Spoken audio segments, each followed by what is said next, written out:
A religião do medo. Quando a gente fala, às vezes, em Deus, em lei, em mandamentos e até mesmo em juízo, muitas pessoas ficam até pensando, nossa, esse negócio de religião, esse negócio de fé, ou coisa meio doida, assim, parece que é uma coisa que pretende meio que manipular e controlar as pessoas por meio do medo. Mas será que é isso mesmo? Os ensinos bíblicos, a proposta de Jesus vai nessa direção? Você sabe que eu sempre pensei e refleti sobre isso porque eu percebia que havia alguma coisa estranha em muito comportamento religioso. Mas, ao mesmo tempo, olhando para certos textos e a certas descrições bíblicas, eu pensei, onde é que está a sabedoria adequada sobre essa questão? Foi aí que, depois de aprender e de ler bastante a palavra sagrada, eu cheguei a uma conclusão, especialmente de descobrir uma história muito interessante. A história é a história do famoso John Wesley, aquele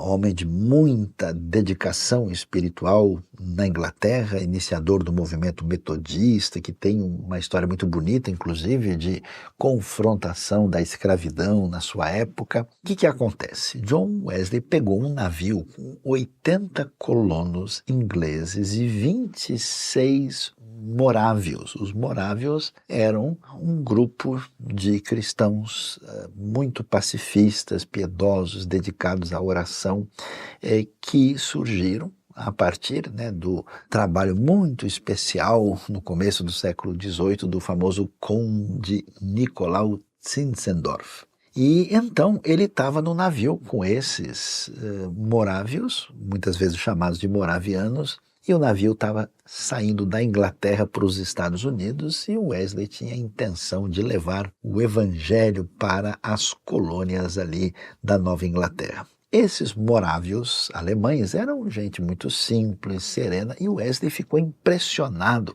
com a alegria e a devoção deles. Eles, por exemplo, eram pessoas que dificilmente podiam se ofender, eles não respondiam a qualquer palavra dura ou rude. E Wesley, apesar de todo o seu sentimento religioso, ele tinha pavor da morte. Aconteceu no dia 25 de janeiro de 1736 que uma tempestade atingiu o navio, de tal maneira que o mar invadiu a embarcação, quebrou a vela principal em pedaços e a água invadiu tudo. Em meio aos gritos ali, os morávios permaneciam serenos e estavam cantando. Wesley ficou impressionado e acabou perguntando a eles, e eles confirmaram: nem nós, nem homens, nem mulheres, nem os nossos filhos têm medo de morrer. Atingido por aquilo, John Wesley pensou: puxa vida, eu estou querendo converter a Cristo os nativos na América do Norte, mas quem me converterá?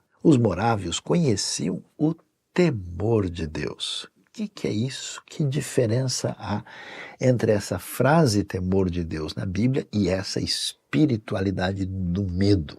Quando o coração é abraçado pelo amor de Deus, esse amor que vem dos céus, nós vamos ver a grande mudança que acontece na pessoa. O medo, ele é mudado, ele é transformado em temor. Bem diz 1 João 4,18, no amor não há medo. Pelo contrário, o perfeito amor expulsa o medo, porque o medo supõe castigo.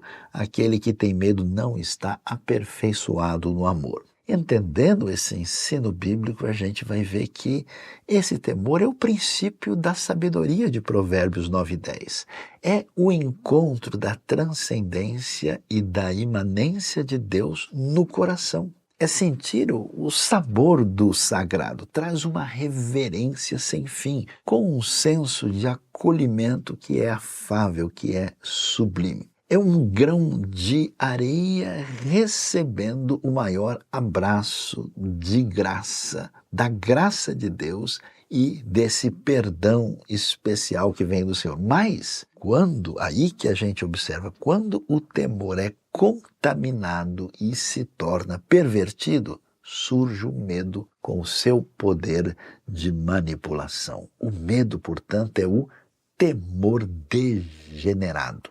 Esse medo, que não é nada saudável, é irmão da culpa e da autossuficiência e nos leva a procurar ficar escondidos de Deus, como aconteceu no jardim do Éden. Com medo de Deus, Adão e Eva se escondem com receio enorme de encontrá-lo. O medo é prova do fracasso da nossa tola independência de Deus. Por isso que é tão especial e tão bonito, né? Não só ouvir essa frase que o amor expulsa, lança fora o medo, mas ver que uma das frases mais repetidas por Jesus no Novo Testamento, que aparece, por exemplo, em Marcos 6, verso 50, é a frase: não tenham medo. Esse medo complicado tem muitos filhos. O deboche do sagrado é filho da alma sem sossego. O fascínio pelo terror e pelo oculto procede dessa raiz, desse medo.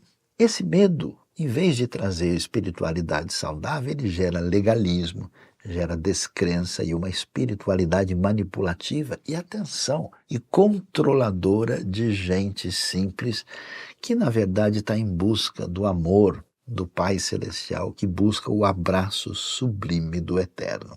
Na verdade, isso me atinge e eu sinto profundamente ao trazer esta palavra aqui.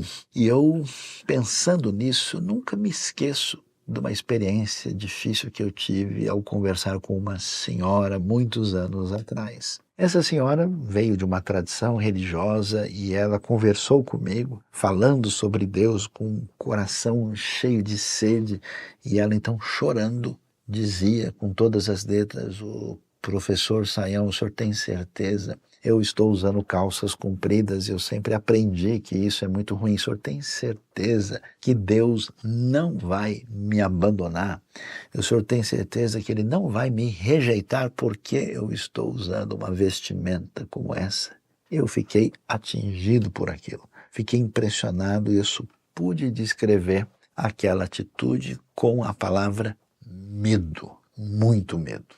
E o mais terrível nessa história, essa espiritualidade degenerada, essa perversão daquilo que deveria ser o temor do Senhor, traz para a gente o que a gente pode chamar de a indústria do medo. As empresas da alma controlam a vida, as finanças e o serviço de tanta gente que se tornou escrava do medo.